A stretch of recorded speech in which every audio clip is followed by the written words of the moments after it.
Om Sai Ram, this is Sai Satcharitra chapter 8. This chapter covers importance of human birth, Sai Baba begging food, Baija Bai's service, Sai Baba's dormitory, his affection for Khushal Chand. As hinted in the last chapter, Hemad Pant now explains at length in his preliminary remarks on the importance of human birth, and then proceeds to relate how Sai Baba begged his food, how Baija Bai served him, how he slept in the masjid with Tatya Kote Patil and Mahalsa Pati, and how he loved Khushal Chand of Rahata. Importance of human birth. In this wonderful universe, God has created billions of creatures or beings, including gods, demigods, insects, beasts, and men, inhabiting heaven, hell, earth, ocean, sky, and other intermediate regions. Of these, those creatures or souls whose merits preponderate go to heaven and live there till they enjoy the fruits of their actions, and when this is done, they are cast down, while those souls whose sins or demerits preponderate go down to hell and suffer the consequences of their misdeeds for so long a time as they deserve. When their merits and demerits balance each other, they are born on earth as human beings and are given a chance to work out their salvation. Ultimately, when their merits and demerits both drop down completely, they get their deliverance and become free. To put the matter in a nutshell, souls get their births or transmigrations according to their deeds and intelligence. Special value of the human body. As we all know, four things are common to all the creatures, that are food, sleep, fear, and sexual union. In the case of man, he is endowed with a special faculty, that are knowledge, with the help of which he can attain God vision, which is impossible in any other birth. It is for this reason that gods envy man's fortune and aspire to be born as men on earth so as to get their final deliverance. Some say that there is nothing worse than human body, which is full of filth, mucus, phlegm, and dirt, and which is subject to decay, disease, and death. This is no doubt true to a certain extent, but in spite of these drawbacks and defects, the special value of the human body is that man has got the capacity to acquire knowledge. It is only due to the human knowledge that one can think of perishable and transitory nature of the body itself and of the word, and get a disgust for the sense enjoyments, and can discriminate between the unreal and the real, and thus attain God vision. So if we reject or neglect the body because it is filthy, we lose the chance of God vision. And if we fondle it and run after sense enjoyments because it is precious, we go to hell. The proper course, therefore, for us to pursue is the following. That the body should neither be neglected nor fondled, but should be properly cared for. Just as a traveler on horseback takes care of his pony on the way till he reaches his destination and returns home, thus the body should ever be used or engaged to attain God vision or self-realization, which is the supreme end of life. It is said that though God created various sorts of creatures, he was not satisfied, for none of them was able to know and appreciate his work. So he had to create a special being, man, and endow him with a special faculty, that are knowledge. And when he saw that man was able to appreciate his Leela, marvelous work, and intelligence, he was highly pleased and satisfied. So really it is good luck to get a human body, better luck to get birth in a Brahmin family, and best one to get an opportunity of having recourse to Sai Baba's feet and surrendering to him. Man's endeavor, realizing how precious the human life is, and knowing that death is certain and may snatch us at any time, we should be ever alert to achieve the object of our life. We should not make the least delay, but make every possible haste to gain out object, just as a widower is most anxious to get himself married to a new bride, or just as a king leaves no stone unturned to seek his lost son.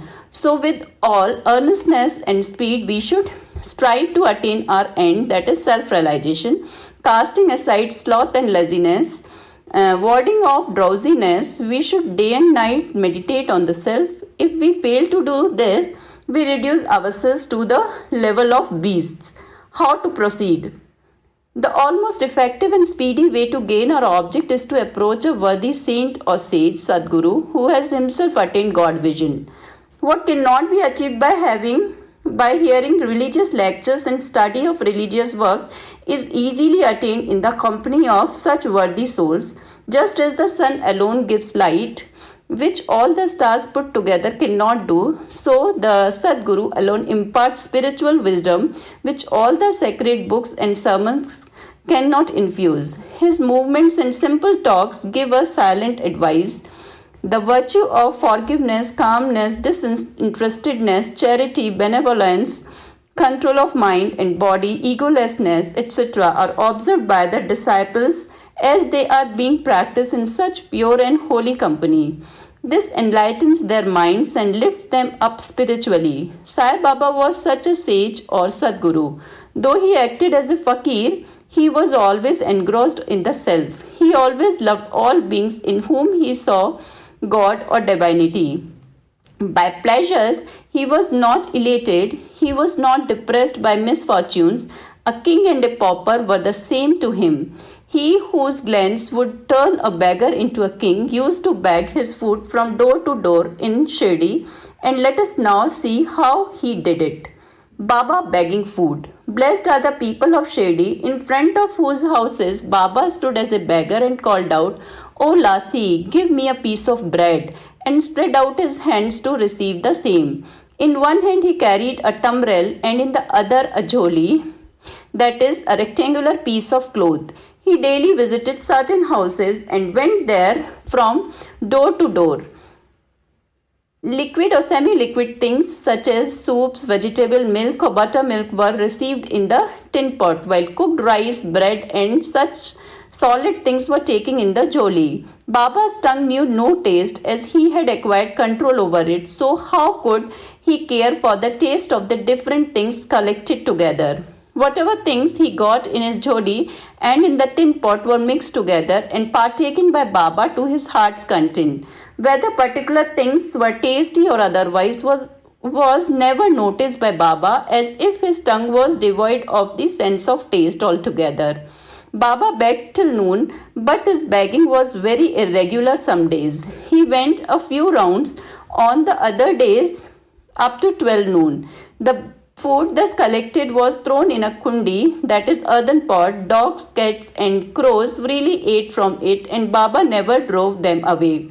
The woman who swept the floor of the masjid took some 10 or 12 pieces of bread to her house and nobody prevented her from doing so. How could he who even in dreams never warded off cats and dogs by harsh words and signs refuse food to poor helpless people?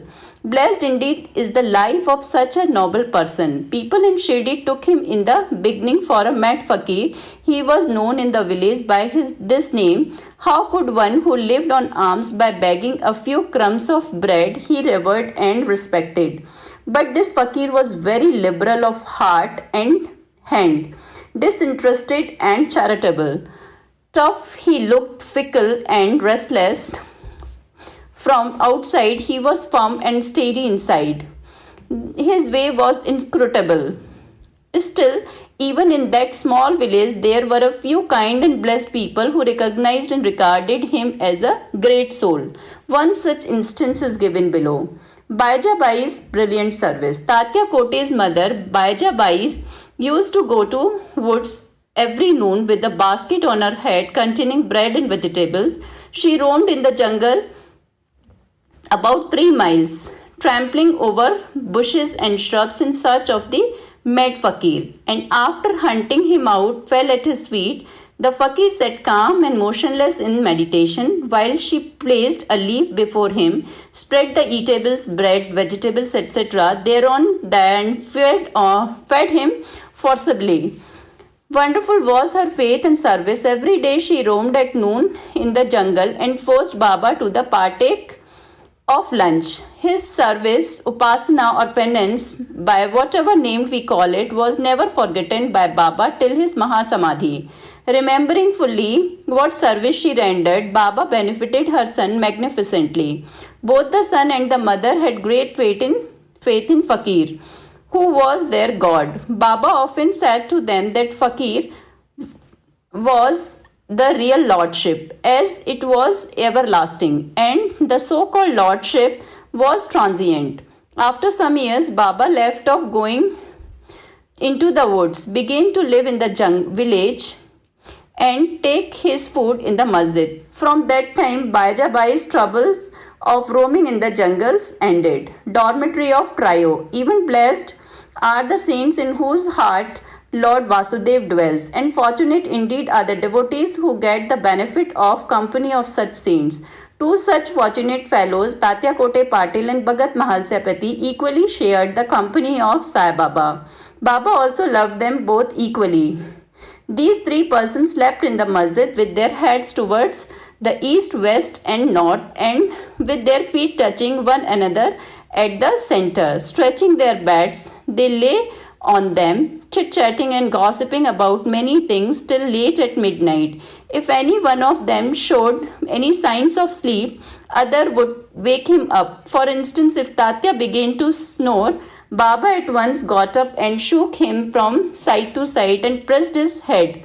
If it was Mahalsapati, he hugged him close, stroked his legs, and kneaded his back.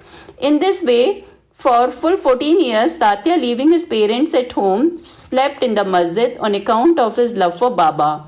How happy and never to be forgotten were those days.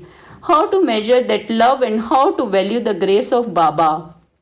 After the passing away of his father, Tatya took charge of his household affairs and began to sleep at home. Khushal Chand of Rahata. Baba loved Ganpati Kote Patil of Shedi. He equally loved Chandrabhan Sheth Marwadi of Rahata. After the demise of the Sheth, Baba loved his nephew Khushal Chand equally or even perhaps more, and watched his welfare day and night, sometimes in a bullock cart, at other times in a tanga with intimate friends. Baba went to Rahata. People of that village came out with band and music and received Baba at the gate of the village and prostrated before him. Then he was taken into the village with great pomp and ceremony. Khushal Chand took Baba to his house, seated him on a comfortable seat, and gave him a good lunch. Then they talked freely and merrily for some time, after which Baba returned to Shirdi, giving delight and blessing to all. Shirdi is midway between and equidistant from Rahata on one side and Neemgaon on the other. Baba never went beyond these places during his lifetime. He never saw any railway train nor travelled by it. Still, he knew exactly the timing of arrival and departure of all trains. Devotee who acted according to Baba's permission, which were given by him at the time of taking his leave, fared well, while those who disregarded them suffered many a mishap and accident. More about this and other matters will be told in the next chapter. Bow to Sri Sai, peace be to all. And this brings us to the end of Sai Satcharitra chapter 8.